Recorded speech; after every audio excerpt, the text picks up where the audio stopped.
अभी तक crime scene को अच्छे से विजिट कर चुके हैं और पोस्टमार्टम एग्जामिनेशन हो चुका है और 5 एक्यूज्ड हमारी कस्टडी में हैं। उनका कस्टडी के दौरान इंटरोगेशन हो रहा है। उनका जो वर्जन है उसको कोराबरेट और कॉन्ट्राडिक्ट किया जा रहा है। उनके इंफॉर्मेशन के आधार पर नई जो क्लूज डेवलप हो रहे हैं उनको वेरीफाई किया जा रहा है और इसमें हमें अब तक जो सफलता मिली है उसमें ये है कि जो एक्यूज्ड हैं उनका जो वर्जन था उसमें कुछ हम कंट्राडिक्शन ला पाए हैं और सीसीटीवी फुटेज के आधार पर और जो सीडीआर के आधार पर हमें ये पता लगा है कि इसमें 2 लोग और इन्वॉल्व थे और उनके लिए पुलिस अभी रेड कर रही है। इन्वेस्टिगेशन अभी जारी है।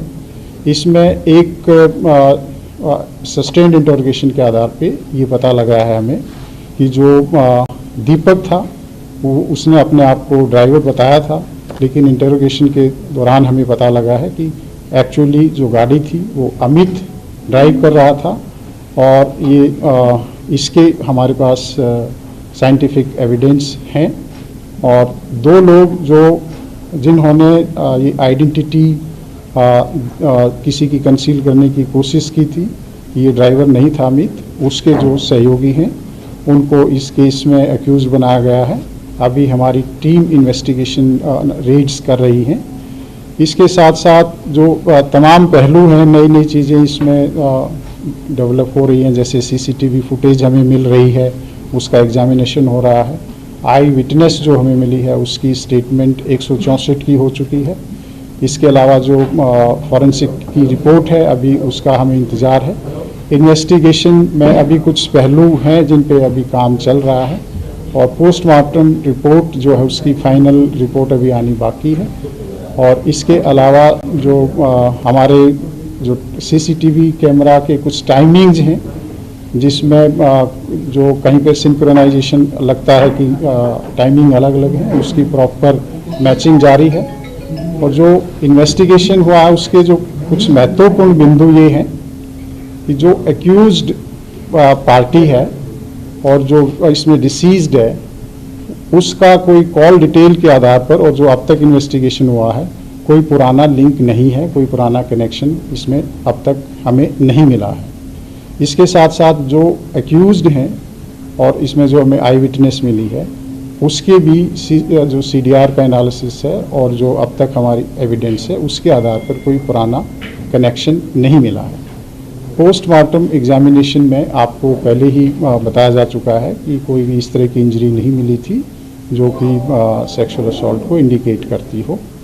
इसके अलावा इसमें जितने भी पहलू हैं उनको जल्दी ही पुलिस रैप अप करने की कोशिश कर रही है। कुछ जो इसमें इन्वेस्टिगेशन बकाया है उसके लिए आज हमारे पास जो एक्यूज्ड हैं उनको दोबारा से पीसी ऑब्टेन करने के लिए दिल्ली पुलिस पेश करेगी और दोबारा से कस्टडी ऑब्टेन करेगी। 2 एक्यूज्ड हैं उनको अभी हम अरेस्ट करने के लिए कोशिश कर रहे हैं, जल्दी ही हमें इसमें कामयाबी मिलेगी। और इसके साथ साथ जो जितना एविडेंस है उसका एनालिसिस करके बहुत ही जल्दी लीगल ओपिनियन, हाई लेवल की लीगल कंसल्टेशन करके बहुत ही जल्दी इसमें पुलिस चार्जशीट तैयार करेगी, एक स्ट्रॉन्ग चार्जशीट बनाएगी ताकि जो एक्यूज्ड हैं उनको कड़ी से कड़ी सजा मिल सके। आरोपियों का बयानों में विरोधाभास है तो क्या लाई डिटेक्टर टेस्ट भी करवा सकती है दिल्ली पुलिस? इन्वेस्टिगेशन एक ऑनगोइंग और डायनामिक प्रक्रिया, अभी मैंने बताया कि इसमें कुछ पहलू बाकी हैं। इन्वेस्टिगेशन अभी जारी है और अगर किसी तरह की हमें रिक्वायरमेंट हुई तो जो जितने भी इन्वेस्टिगेशन की रिक्वायरमेंट हैं और जो प्रोसेसेस हैं उसके तहत हम कार्रवाई करेंगे।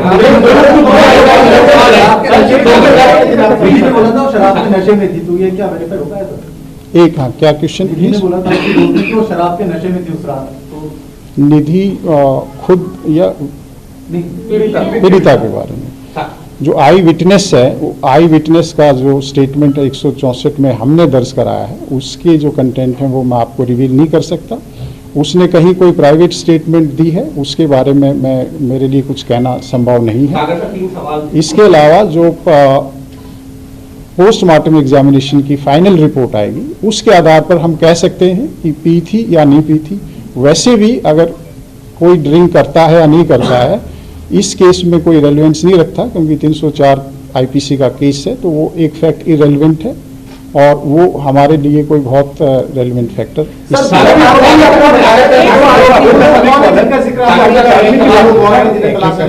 जो दो आरोपी हैं जो नए ये कौन लोग हैं और इनके नाम सामने है? दोनों का नाम ये एक आशुतोष है और दूसरा अंकुश खन्ना है।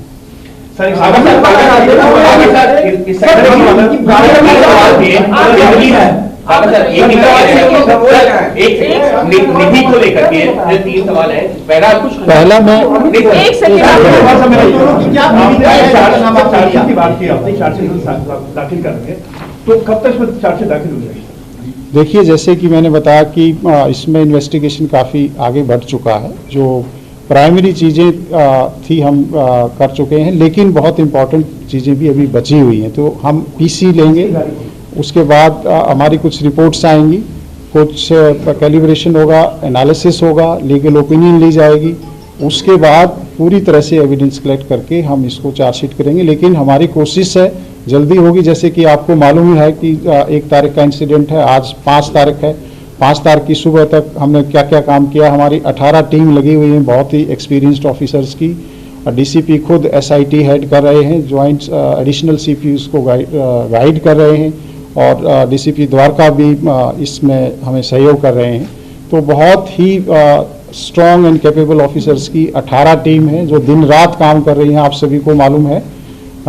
तो मुझे उम्मीद है कि हम जल्दी ही इसमें चार्जशीट आपने लिया उनकी क्या कैसे वो इसकी क्लियरिटी कर दीजिए कि दीपक अमित का क्या है, आशुतोष और उनका क्या है, ये बहुत इंपॉर्टेंट है। देखिए, इसमें जो 2 नाम आए हैं नए हमारे एक्यूज्ड हैं, एक जो एक्यूज्ड है उसका भाई है ये। तो उन्होंने ये देखते हुए कि इसके पास ड्राइविंग लाइसेंस नहीं है और ये एक एक्सीडेंट का ही केस है, किसी दूसरे आदमी को सजेस्ट किया कि तुम कहो कि मैं गाड़ी ड्राइव कर रहा था। तो ये उन्होंने एविडेंस को डिस्ट्रैक्ट किया, क्रिमिनल को स्क्रीन करने की कोशिश की है। तो वो हमारा इस केस में एक्यूज्ड बनता है। इसके साथ जिसकी गाड़ी थी उसको भी मालूम था कि गाड़ी कौन लेकर गया है। गाड़ी दीपक लेकर नहीं गया था, गाड़ी दूसरा लेकर गया था। तो उसने भी जो मिस है उसको एक तरह से मिस इन्फॉर्मेशन दी है और इसमें एक्यूज्ड को हेल्प करने की कोशिश की है।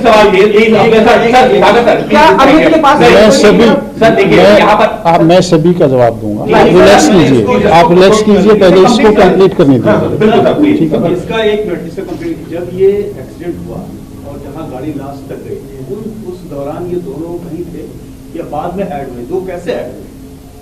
ये 2 लड़के जो नए आए हैं, इनका रोल क्या सिर्फ नाम छुपाया ड्राइविंग के चक्कर में, या जो भी इंसिडेंट हुआ एक्सीडेंट का उनमें कहीं इनकी इन्वॉल्वमेंट की बीच में उतर गए? कार में बैठे थे कि नहीं? एंट्री कहाँ? मैं इसको कंप्लीट कर लेता हूँ।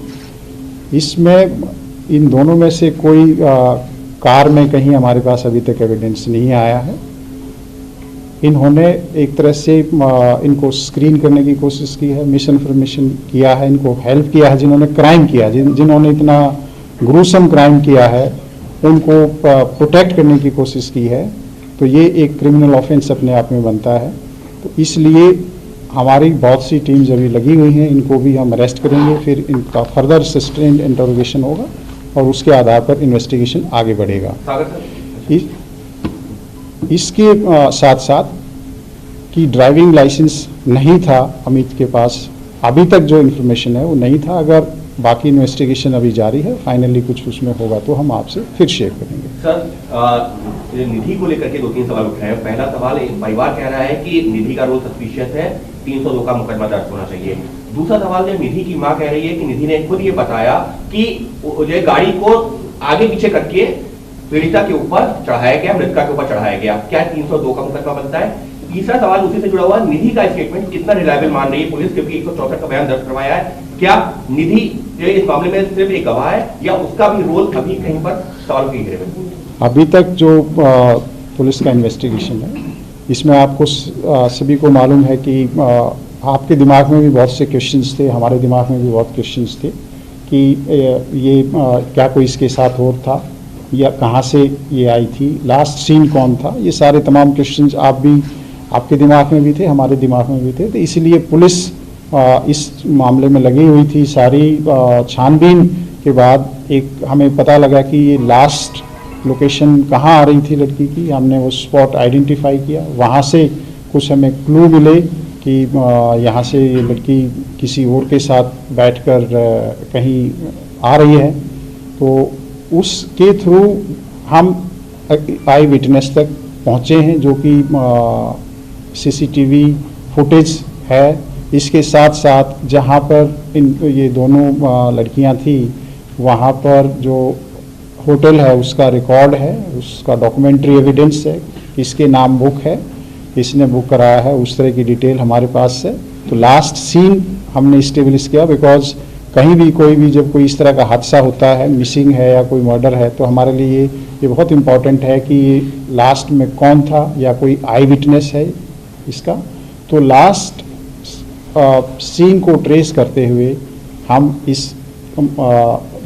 स्टेज तक पहुँचे हैं कि जो निधि है वो इसमें एक बहुत अहम विटनेस है।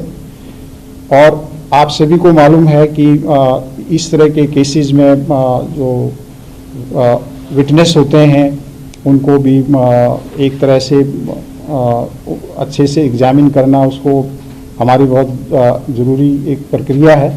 और जैसे ही हमें लगा कि ये एक हमारे पास अहम एविडेंस है और बहुत ही ये सही एविडेंस है, हमने 164 CRPC के तहत कोर्ट में एविडेंस कराया है, ताकि कोई ये एलिगेशन आए कि ये पुलिस की स्टेटमेंट है या पुलिस ने इसको ट्यूटर किया है। वो एक इंडिपेंडेंट एजेंसी है, आप सबको मालूम है, वहाँ का प्रोसीजर सबको मालूम है। मुझे खुद पर्सनली उस जो रिपोर्ट है उसके कंटेंट नहीं मालूम है, पर इतना मालूम है कि हमारा जो इन्वेस्टिगेशन है उसमें सपोर्ट मिल रही है और इसमें इन्वेस्टिगेशन की प्रक्रिया जारी है। जहाँ तक उसको बताने वाली बात है या इसने क्यों नहीं रिपोर्ट किया, ये क्वेश्चन हमारे दिमाग में भी आता है कि नॉर्मली आप कोई भी हादसा होता है तो उसमें आप इन्फॉर्म करते हैं और या आप पुलिस को इन्फॉर्म करते हैं या किसी रिश्तेदार को बताते हैं। हमारे दिमाग में भी है, हमने भी काउंसलिंग की है, पूछा समझने की कोशिश की है। कई बार कोई ट्रॉमा हो सकता है, कई बार कोई दूसरी वजह भी हो सकती है। तो सभी पहलुओं पर इन्वेस्टिगेशन अभी हो रहा है, क्योंकि ये एक ओपन एंडेड प्रक्रिया है जब तक कि हम फाइनली चार्जशीट फाइल नहीं कर सकते, और इनफैक्ट उसके बाद भी सप्लीमेंट्री चार्जशीट का प्रोविज़न हम रख सकते हैं। इसके अलावा कि इन्होंने अपनी मदर को बुलाया, बताया कि ऐसा हुआ, उस पहलू पर भी हम इन्वेस्टिगेशन करेंगे, कि पूछेंगे कि क्या सिचुएशन थी, क्या वो सही बात है नहीं है, और उसमें क्या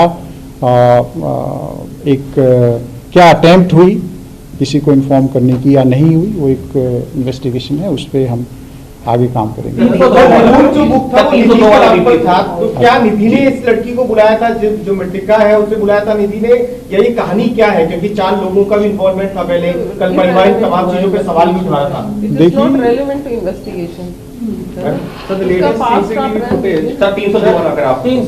302 का मामला कहीं से बन रहा है, क्योंकि परिवार यही मांग कर रहा है कि 302 का मामला बनना चाहिए।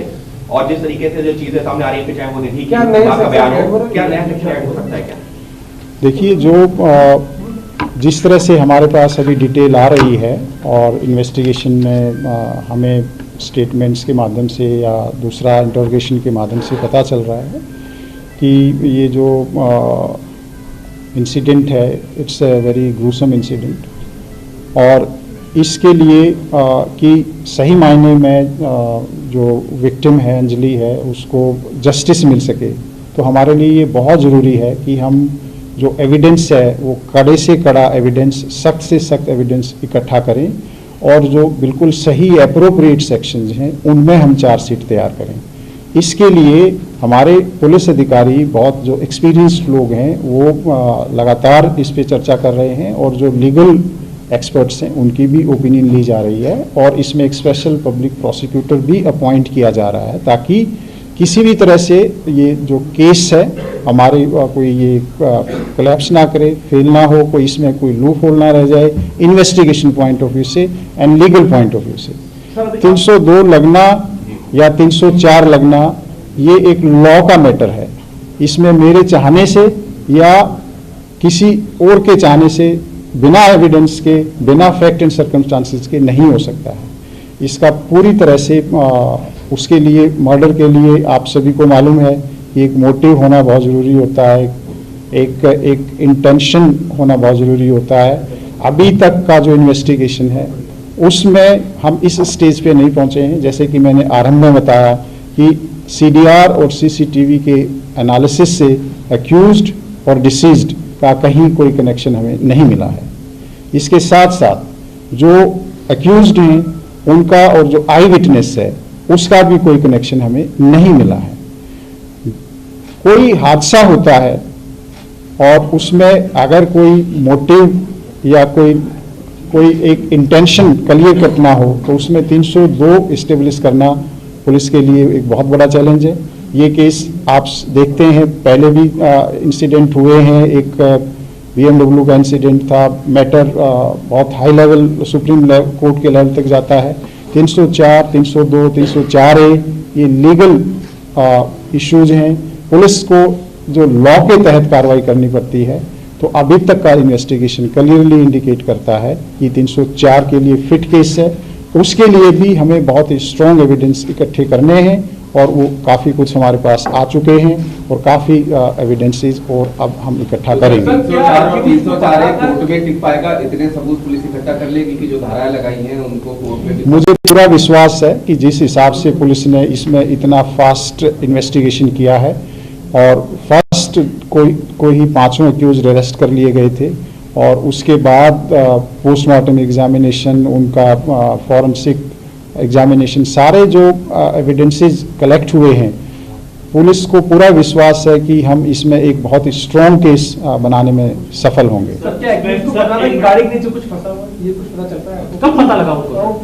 देखिए, जो पुलिस एक निष्कर्ष पर पहुंची है जो एविडेंस के आधार पर, इंटरोगेशन के आधार पर, और जब हम 304 का केस अभी धारा इस पे लगी हुई है तो 304 का मायने ये होता है कि अक्यूज्ड को या किसी भी जो भी क्रिमिनल आदमी है जिसने कोई क्राइम किया है कि उसको नॉलेज होती है कि अगर मैं ऐसे गाड़ी को मारूंगा या इसको आगे ले जाऊंगा किसी के ऊपर के इंसान से तो उसकी डेथ हो जाएगी। तो ये नॉलेज है, इसमें कोई डाउट नहीं है हमारे हिसाब से और इसीलिए हमने 304 का केस। अगर सर जो आपने सेक्शंस लगाए हैं एमएससीटी एप्लीकेबल होगा या नहीं? देखिए, जो एमएससीटी की क्या सेक्शंस एप्लीकेबल होंगे, 304 में एमएससीटी बहुत रेलिवेंट नहीं रह जाता है, लेकिन एक ये है कि एप्लीकेबल इसमें रेलिवेंट सेक्शन एमएससीटी के वो भी होंगे। बट एक ये है कि एक ड्राइवर एज ए ड्राइवर की भी ये रिस्पॉन्सिबिलिटी भी है कि अगर कोई इंसिडेंट हुआ तो उसको पुलिस को बताए। जो इस केस में इन एक्यूज्ड ने पुलिस को नहीं बताया कि उन्होंने ऐसे कोई एक्सीडेंट किया है, इंफॉर्मेशन को छुपाया है। तो जितने भी स्ट्रिक्ट पॉसिबल एक्शंस एक्ट्स हैं और सेक्शंस हैं पुलिस वो लगाएगी।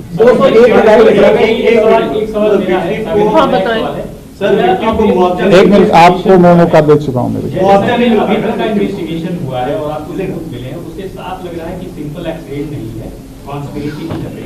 तो जो कॉन्ट्राडिक्शन आ रहा है का वो किस पॉइंट का है और वो किधर की तरफ इशारा कर रहा है? देखिए, इन्वेस्टिगेशन किस तरफ अब जाएगा? कॉन्स्पिरेसी इस चीज़ की नहीं है कि कोई मर्डर है। कॉन्स्पिरेसी है कि क्राइम किया है उसको छुपाने में, उसको उस तरह से कि किसी को पता ना लगे, उस तरह की कनाइवेंस है। 120B या 34 IPC की जो भी फाइनली इन्वेस्टिगेशन के दौरान एविडेंस आएगा उस पर हम चार्जशीट करेंगे। लेकिन ये बिल्कुल सही बात है कि इसमें कहीं न कहीं उनको मालूम था कि ये ऐसा कोई ह्यूमन बॉडी है जिसके साथ एक्सीडेंट हुआ है। और मुझे एक सवाल है सर, एक सवाल सागर साहब, एक सवाल, ये सब जो इंसिडेंट हुआ था, जो 5 लोग थे, इनकी जैसे गिरफ्तारी हुई, कैसे कैसे हुआ, ये सब सवाल नहीं बताया आपने कि कैसे 5 घर पे थे या भागे, क्या था। दूसरा सवाल सर, ये किस मामले में जिस तरह से बड़ा हंगामा मचा, हल्ला हुआ, सारे को लेके बड़ा प्रदर्शन हुआ, क्या इस केस को लेके हम फास्ट ट्रैक में जा सकते हैं? बिल्कुल, इसमें जो भी लीगल प्रोसेस है फास्ट कोर्ट में जाने का, उसको हम एक्सप्लोर कर रहे हैं। गिरफ्तारी वाला सर, 5 भी गिरफ्तार हुई। देखिए, जो मैं आपको डिटेल जो इन्वेस्टिगेशन है उसके जो बिंदु हैं उनको मैं नहीं बता सकता, लेकिन मैं मोटे मोटे आपको ये पॉइंट्स बता सकता हूँ कि जो एक्यूज थे उनका हमने पूरा मैपिंग की है कि उनकी CDR की लोकेशंस के आधार पर, और CCTV, इंडिपेंडेंट CCTV, जैसे कहीं एक पेट्रोल पंप पर वो पेट्रोल डलवा रहे हैं गाड़ी में, कहीं पर वो खाना खाने के लिए गए हैं, कहीं वो खाना खाने के लिए उतरे हैं, तो वो जो एविडेंस हैं और CDR डिटेल्स के आधार पे और इंडिपेंडेंट इंटरोगेशन और कोराबोरेशन के आधार पर हमने लोगों को अरेस्ट किया है। और इसी सस्टेन्ड इंटरोगेशन के आधार पर आपके सामने, हमारे सामने हमें शक हुआ कि जो ये क्लेम करता है कि ये ड्राइवर है, वो हम इसी इंटरोगेशन और एविडेंस के आधार पर सामने ला पाए, ताकि जो सही एक्यूज्ड है, क्योंकि किसी भी केस में जब ट्रायल होती है तो वहाँ पर एविडेंस देखा जाता है, और जो सही एविडेंस नहीं है तो इमीडिएटली वो केस फ्लैग करता है। सवाल है क्योंकि हम लोग जब बात कर रहे हैं, जिन लोगों ने PCR कॉल्स करी हैं और सारी टीम्स हैं, जो सारे जर्नलिस्ट हैं, यही सवाल भी कर रहे हैं, और ये हो रहा है कि PCR कॉल्स आंसर नहीं हुई सही समय पर।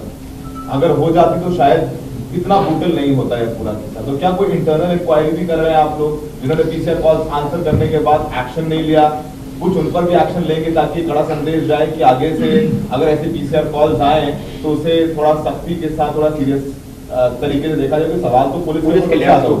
देखिए, जितनी जानकारी मुझे है, मैं अभी जो ब्रीफिंग आप लोगों को कर रहा हूँ वो इन्वेस्टिगेशन के पार्ट पे कर रहा हूँ। ये जो इंसिडेंट है, दिल्ली पुलिस इसको लेकर जो पुलिस PCR का रिस्पांस है उसको लेकर एक इंटरनल इंक्वायरी कर रही है। इसके ऊपर डिस्कशन इंटरनली हो रहे हैं कि ये जो रिस्पांस था वो एक ह्यूमन एरर था या एक प्रोसेस की वजह से इसमें एरर हुआ है। अगर इसमें ह्यूमन एरर है तो उन लोगों को जो भी अप्रोप्रिएट डिसिप्लिनरी इंक्वायरी होगी, एक्शन होगा, वो होगा। और जो प्रोसेस की कमी रही है उसमें हमारे प्रोसेस में क्या इम्प्रूवमेंट हो सकती है, we are very much looking into it. और जैसा आप सभी को मालूम है कि दिल्ली पुलिस जब भी कोई इस तरह का इंसिडेंट होता है तो उसमें ट्रूथफुल एग्जामिनेशन करके और उस चैलेंज से और उस गलती से हम कुछ नई चीज़ सीखते हैं ताकि हमारा सिस्टम इम्प्रूव हो सके। आप सभी को मालूम है कि वो नव वर्ष की रात थी और जितने भी ऐसे बिजी मार्केट्स एरियाज होते हैं, मॉल्स होते हैं, जहाँ पे हाई फुटफॉल होता है, तो जो पुलिस की डिप्लॉयमेंट है थोड़ा सा वो डायनेमिक होती है और depending upon the nature of requirement of that particular day हम डिप्लॉयमेंट पैटर्न में थोड़ा सा चेंज करते हैं। कई बार उन एरियाज में जहाँ पे आपको लगता है कि डिप्लॉयमेंट कम है, कई बार हमें वहाँ पे बढ़ानी पड़ती है, कई जगह आपको लगता है कि यहाँ ज़्यादा है, कई बार हमें कम करनी पड़ती है। तो वो डायनेमिक डिप्लॉयमेंट है। PCR का जो मैकेनिज्म है उसमें कोई प्रोसेस की कोई कमी है या कोई हमारे ऑफिसर्स की कमी है, ट्रूथफुली दिल्ली पुलिस उसमें इंक्वायरी कर रही है और उसमें जो भी एक्शन अप्रोप्रिएट होगा वो सीनियर लेवल पर उस पर एक्शन एक्सीडेंट हुआ था उसके ठीक 30-40 सेकंड के बाद PCR वहां से गुजरती हुई दिखी, CCTV ऐसा भी आया, तो आप मानते कहीं ना कहीं लैब से एग्री है? तो देखिए, जैसा कि मैंने बताया कि जिस 30 सेकंड की बात आप कर रहे हैं उस 30 सेकंड में अभी तक कोई लैप्स नहीं आया। इनफैक्ट उसमें बहुत अच्छा एक्शन हुआ है। जैसे ही उसने PCR ने, हमारी ERV ने उसको देखा है कि कोई स्कूटी पड़ी हुई है, स्कूटी को उसने के बारे में अपने SHO को जानकारी दी है, एक्सीडेंट शुदा स्कूटी है।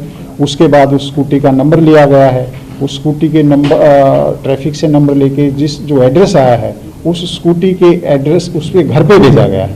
वहाँ पे जो ऑनर है स्कूटी का वहाँ नहीं मिलता है और वो कार्रवाई बहुत पहले तक हो चुकी है, जबकि डेड बॉडी बाद में मिलती है।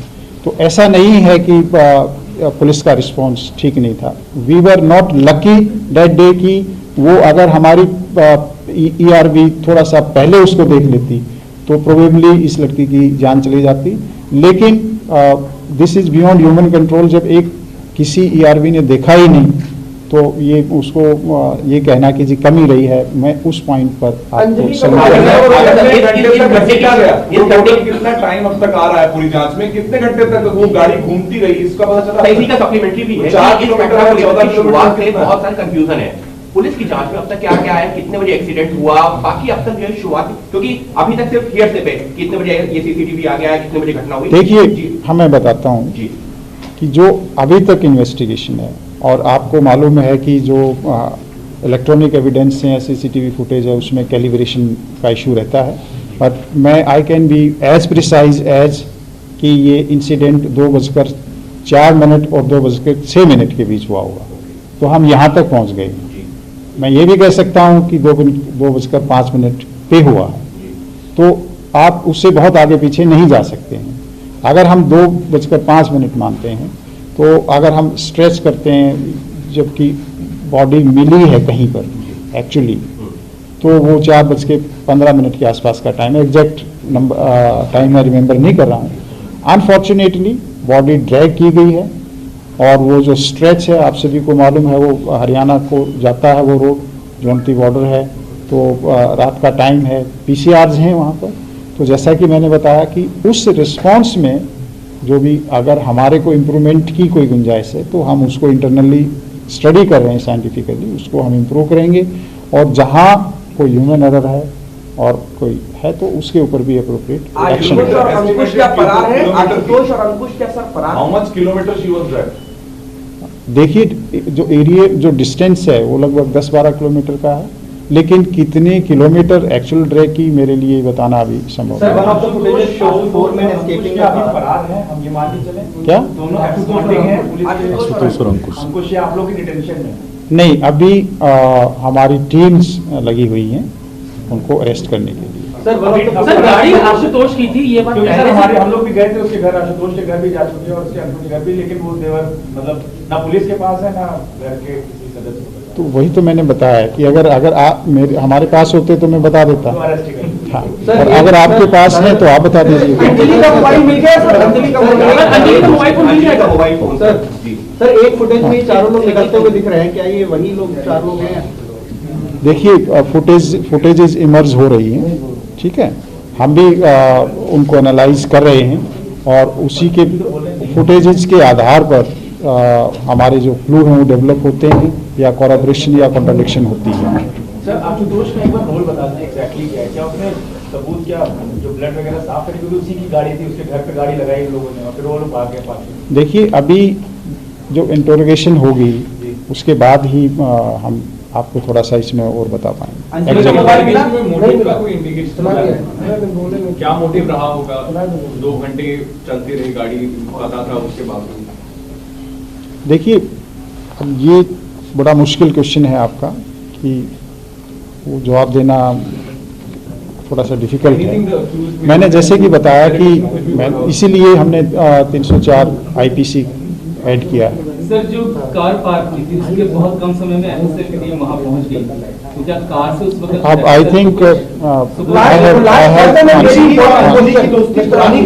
परिवार ने मना कर दिया कि वो पहले से निधि को नहीं जानते, अंजलि के साथ कोई संबंध नहीं थे, दोस्ती नहीं थी। देखिए मैं इतना कहूँगा कि उनकी दोस्ती कितनी पुरानी थी कितनी नहीं थी वो एक उनका पर्सनल इशू है, मुझे नहीं मालूम। लेकिन जो हमारे पास एविडेंस है मैं इतना कह सकता हूँ कि जैसे 31 का इंसिडेंट है और 30-29 इसके 20-25 कॉल हो रखी हैं, तो एंड द वेरी फैक्ट कि वो एक स्कूटी पे थी, तो वो फ्रेंड थी या नहीं थी ये मेरे लिए कहना मुश्किल है। फिलहाल निधि सिर्फ एक विटनेस है इसके लिए।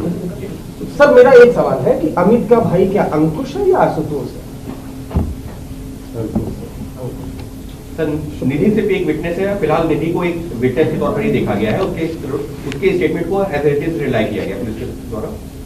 वो तो कोर्ट में उसकी स्टेटमेंट रिकॉर्ड कराई, that's part of investigation. Thank you. गाड़ी टकरी तो अब तक पता Thank you so much. Could you share the updates? हमारी 18 टीम्स इसमें काम कर रही हैं और मल्टीपल जो टीम्स हैं वो सभी पहलुओं पर काम कर रही हैं और इसमें हम अभी तक क्राइम सीन को अच्छे से विजिट कर चुके हैं और पोस्टमार्टम एग्जामिनेशन हो चुका है और 5 एक्यूज्ड हमारी कस्टडी में हैं। उनका कस्टडी के दौरान इंटरोगेशन हो रहा है। उनका जो वर्जन है उसको कोराबरेट और कॉन्ट्राडिक्ट किया जा रहा है।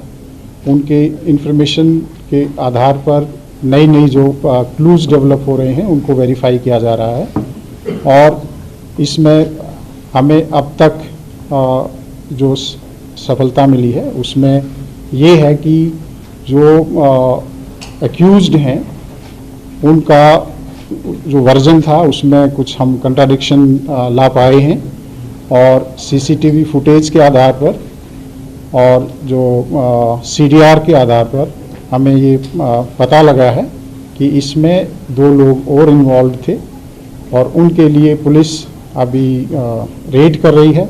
इन्वेस्टिगेशन अभी जारी है। इसमें एक सस्टेन्ड इंटरोगेशन के आधार पे ये पता लगा है हमें कि जो दीपक था वो उसने अपने आप को ड्राइवर बताया था, लेकिन इंटरोगेशन के दौरान हमें पता लगा है कि एक्चुअली जो गाड़ी थी वो अमित ड्राइव कर रहा था और ये इसके हमारे पास साइंटिफिक एविडेंस हैं और 2 लोग जो जिन्होंने ये आइडेंटिटी किसी की कंसील करने की कोशिश की थी, ये ड्राइवर नहीं था अमित, उसके जो सहयोगी हैं उनको इस केस में एक्यूज बनाया गया है। अभी हमारी टीम इन्वेस्टिगेशन रेड्स कर रही हैं। इसके साथ साथ जो तमाम पहलू हैं, नई चीज़ें इसमें डेवलप हो रही हैं, जैसे सीसीटीवी फुटेज हमें मिल रही है, उसका एग्जामिनेशन हो रहा है। आई विटनेस जो हमें मिली है उसकी स्टेटमेंट 164 की हो चुकी है। इसके अलावा जो फॉरेंसिक की रिपोर्ट है अभी उसका हमें इंतज़ार है। इन्वेस्टिगेशन में अभी कुछ पहलू हैं जिन पे अभी काम चल रहा है और पोस्टमार्टम रिपोर्ट जो है उसकी फाइनल रिपोर्ट अभी आनी बाकी है। और इसके अलावा जो हमारे जो सीसीटीवी कैमरा के कुछ टाइमिंग्स हैं जिसमें जो कहीं पे सिंक्रोनाइजेशन लगता है कि टाइमिंग अलग अलग है, उसकी प्रॉपर मैचिंग जारी है। और जो इन्वेस्टिगेशन हुआ है उसके जो कुछ महत्वपूर्ण बिंदु ये हैं कि जो एक्यूज्ड पार्टी है और जो इसमें डिसीज्ड है उसका कोई कॉल डिटेल के आधार पर और जो अब तक इन्वेस्टिगेशन हुआ है कोई पुराना लिंक नहीं है, कोई पुराना कनेक्शन इसमें अब तक हमें नहीं मिला है। इसके साथ साथ जो एक्यूज्ड हैं और इसमें जो हमें आई विटनेस मिली है उसके भी जो सीडीआर का एनालिसिस है और जो अब तक हमारी एविडेंस है उसके आधार पर कोई पुराना कनेक्शन नहीं मिला है। पोस्टमार्टम एग्जामिनेशन में आपको पहले ही बताया जा चुका है कि कोई भी इस तरह की इंजरी नहीं मिली थी जो कि सेक्सुअल असॉल्ट को इंडिकेट करती हो। इसके अलावा इसमें जितने भी पहलू हैं उनको जल्दी ही पुलिस रैपअप करने की कोशिश कर रही है। कुछ जो इसमें इन्वेस्टिगेशन बकाया है उसके लिए आज हमारे पास जो एक्यूज्ड हैं उनको दोबारा से पीसी ऑब्टेन करने के लिए दिल्ली पुलिस पेश करेगी और दोबारा से कस्टडी ऑब्टेन करेगी।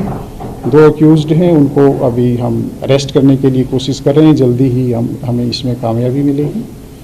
और इसके साथ साथ जो जितना एविडेंस है उसका एनालिसिस करके बहुत ही जल्दी लीगल ओपिनियन, हाई लेवल की लीगल कंसल्टेशन करके बहुत ही जल्दी इसमें पुलिस चार्जशीट तैयार करेगी, एक स्ट्रॉन्ग चार्जशीट बनाएगी ताकि जो एक्यूज्ड हैं उनको कड़ी से कड़ी सजा मिल सके। आरोपियों का बयानों में विरोधाभास है तो क्या लाई डिटेक्टर टेस्ट भी करवा सकती है दिल्ली पुलिस?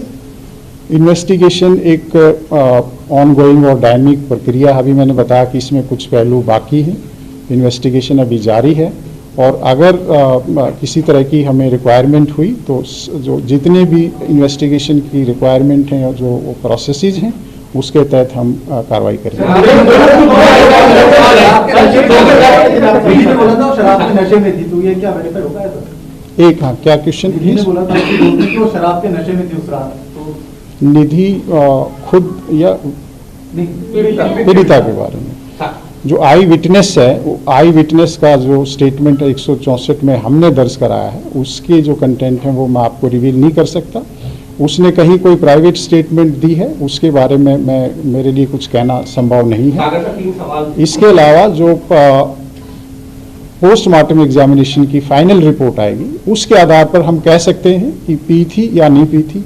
वैसे भी अगर कोई ड्रिंक करता है या नहीं करता है इस केस में कोई रेलेवेंस नहीं रखता, क्योंकि 304 आईपीसी का केस है, तो वो एक फैक्ट इरेलेवेंट है और वो हमारे लिए कोई बहुत रेलेवेंट फैक्टर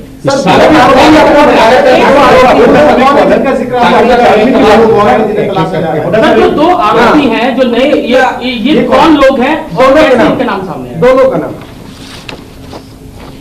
ये एक आशुतोष है और दूसरा अंकुश खन्ना है।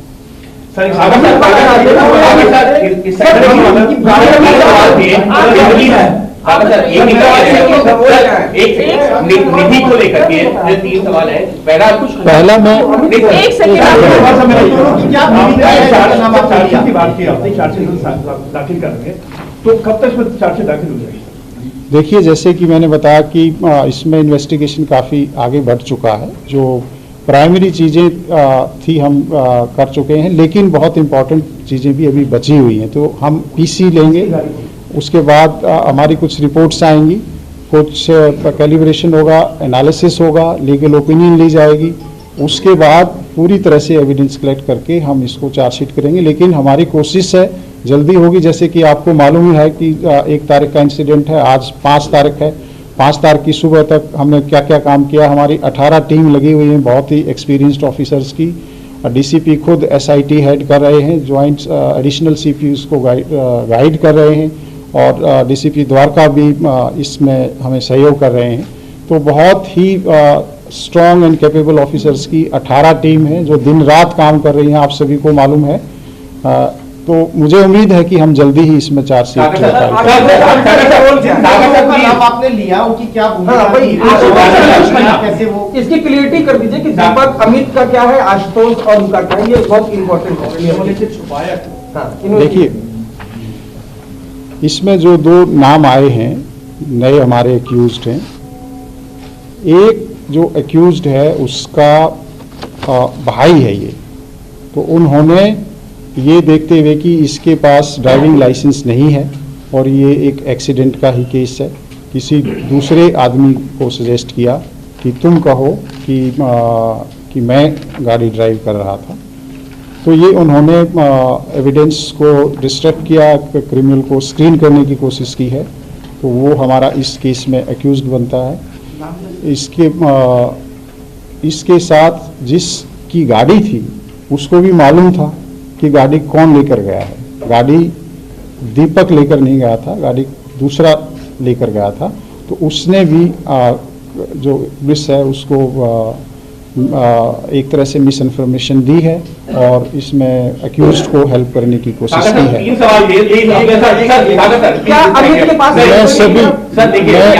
मैं सभी का जवाब दूंगा, रिलैक्स कीजिए, आप रिलैक्स कीजिए, पहले इसको कंप्लीट करने दीजिए। ठीक है, इसका एक मिनट से कंप्लीट। जब ये एक्सीडेंट हुआ और जहां गाड़ी लास्ट तक गई, उस दौरान ये दोनों कहीं थे या बाद में ऐड हुए? 2 कैसे ऐड हुए? ये 2 लड़के जो नए आए हैं, इनका रोल क्या सिर्फ नाम छुपाया ड्राइविंग के चक्कर में, या जो भी इंसिडेंट हुआ एक्सीडेंट का उनमें कहीं इनकी इन्वॉल्वमेंट की बीच में उतर गए? कार में बैठे थे कि नहीं? एंट्री कहाँ? मैं इसको कंप्लीट कर लेता हूँ। इसमें इन दोनों में से कोई कार में कहीं हमारे पास अभी तक एविडेंस नहीं आया है। इन्होंने एक तरह से इनको स्क्रीन करने की कोशिश की है, मिस इन्फॉर्मेशन किया है, इनको हेल्प किया है। जिन्होंने क्राइम किया, जिन्होंने इतना ग्रूसम क्राइम किया है, उनको प्रोटेक्ट करने की कोशिश की है, तो ये एक क्रिमिनल ऑफेंस अपने आप में बनता है। तो इसलिए हमारी बहुत सी टीम्स अभी लगी हुई हैं, इनको भी हम अरेस्ट करेंगे, फिर इनका फर्दर सस्टेन्ड इंटरोगेशन होगा और उसके आधार पर इन्वेस्टिगेशन आगे बढ़ेगा। इसके साथ साथ कि ड्राइविंग लाइसेंस नहीं था अमित के पास, अभी तक जो इन्फॉर्मेशन है वो नहीं था। अगर बाकी इन्वेस्टिगेशन अभी जारी है, फाइनली कुछ उसमें होगा तो हम आपसे फिर शेयर करेंगे। सर, निधि को लेकर के 2-3 सवाल उठाए हैं। पहला सवाल, परिवार कह रहा है कि निधि का रोल सस्पिशियस है, 302 का मुकदमा दर्ज होना चाहिए। दूसरा सवाल, जो निधि की मां कह रही है कि निधि ने खुद ये बताया कि जो गाड़ी को आगे पीछे करके पीड़िता के ऊपर चढ़ाया गया, मृतका के ऊपर चढ़ाया गया, क्या 302 का मुकदमा बनता है? तीसरा सवाल उसी से जुड़ा हुआ, निधि का स्टेटमेंट कितना रिलायबल मान रही है पुलिस, क्योंकि 164 का बयान दर्ज करवाया है। क्या निधि इस मामले में सिर्फ एक गवाह है या उसका भी रोल अभी कहीं पर सवाल की घेरे में? अभी तक जो पुलिस का इन्वेस्टिगेशन है, इसमें आपको सभी को मालूम है कि आपके दिमाग में भी बहुत से क्वेश्चंस थे, हमारे दिमाग में भी बहुत क्वेश्चंस थे कि ये क्या कोई इसके साथ और था या कहाँ से ये आई थी, लास्ट सीन कौन था, ये सारे तमाम क्वेश्चंस आपके दिमाग में भी थे, हमारे दिमाग में भी थे। तो इसलिए पुलिस इस मामले में लगी हुई थी। सारी छानबीन के बाद एक हमें पता लगा कि ये लास्ट लोकेशन कहाँ आ रही थी लड़की की, हमने वो स्पॉट आइडेंटिफाई किया, वहाँ से कुछ हमें क्लू मिले कि यहाँ से ये लड़की किसी और के साथ बैठकर कहीं आ रही है। तो उसके थ्रू हम आई विटनेस तक पहुँचे हैं, जो कि सीसीटीवी फुटेज है। इसके साथ साथ जहाँ पर ये दोनों लड़कियाँ थी, वहाँ पर जो होटल है उसका रिकॉर्ड है, उसका डॉक्यूमेंट्री एविडेंस है, इसके नाम बुक है, इसने बुक कराया है, उस तरह की डिटेल हमारे पास है। तो लास्ट सीन हमने इस्टेब्लिश किया, बिकॉज कहीं भी कोई भी जब कोई इस तरह का हादसा होता है, मिसिंग है या कोई मर्डर है, तो हमारे लिए ये बहुत इम्पॉर्टेंट है कि लास्ट में कौन था या कोई आई विटनेस है इसका। तो लास्ट सीन को ट्रेस करते हुए हम इस स्टेज तक पहुँचे हैं कि जो निधि है वो इसमें एक बहुत अहम विटनेस है। और आप सभी को मालूम है कि इस तरह के केसेस में जो विटनेस होते हैं उनको भी एक तरह से अच्छे से एग्जामिन करना, उसको हमारी बहुत ज़रूरी एक प्रक्रिया है। और जैसे ही हमें लगा कि ये एक हमारे पास अहम एविडेंस है और बहुत ही ये सही एविडेंस है, हमने 164 CRPC के तहत कोर्ट में एविडेंस कराया है, ताकि कोई ये एलिगेशन आए कि ये पुलिस की स्टेटमेंट है या पुलिस ने इसको ट्यूटर किया है। वो एक इंडिपेंडेंट एजेंसी है, आप सबको मालूम है, वहाँ का प्रोसीजर सबको मालूम है। मुझे खुद पर्सनली उस जो रिपोर्ट है उसके कंटेंट नहीं मालूम है, पर इतना मालूम है कि हमारा जो इन्वेस्टिगेशन है उसमें सपोर्ट मिल रही है और इसमें इन्वेस्टिगेशन की प्रक्रिया जारी है। जहाँ तक उसको बताने वाली बात है या इसने क्यों नहीं रिपोर्ट किया, ये क्वेश्चन हमारे दिमाग में भी आता है कि नॉर्मली आप कोई भी हादसा होता है तो उसमें आप इन्फॉर्म करते हैं और या आप पुलिस को इन्फॉर्म करते हैं या किसी रिश्तेदार को बताते हैं। हमारे दिमाग में भी है, हमने भी काउंसलिंग की है, पूछा समझने की कोशिश की है। कई बार कोई ट्रॉमा हो सकता है, कई बार कोई दूसरी वजह भी हो सकती है। तो सभी पहलुओं पर इन्वेस्टिगेशन अभी हो रहा है, क्योंकि ये एक ओपन एंडेड प्रक्रिया है जब तक कि हम फाइनली चार्जशीट फाइल नहीं कर सकते। और इनफैक्ट उसके बाद भी सप्लीमेंट्री चार्जशीट का प्रोविज़न हम रख सकते हैं। इसके अलावा कि इन्होंने अपनी मदर को बताया कि ऐसा हुआ, उस पहलू पर भी हम इन्वेस्टिगेशन करेंगे, कि पूछेंगे कि क्या सिचुएशन थी, क्या वो सही बात है नहीं है, और उसमें क्या क्या अटेम्प्ट हुई किसी को इन्फॉर्म करने की या नहीं हुई। वो एक इन्वेस्टिगेशन है, उस पर हम आगे काम करेंगे। जो बुक था वो निधि के नाम पर था, तो क्या निधि ने इस लड़की को बुलाया था, जो मृतका है उसे बुलाया था निधि ने, या ये कहानी क्या है? क्योंकि 4 लोगों का भी इन्वॉल्वमेंट था पहले, कल परिवार तमाम चीजों पे सवाल भी उठ रहा था। देखिए, सर 302 अगर आप 302 का मामला कहीं से बनना है, क्योंकि परिवार यही मांग कर रहा है कि 302 का मामला बनना चाहिए। और जिस तरीके से जो चीजें सामने आ रही है, चाहे वो निधि की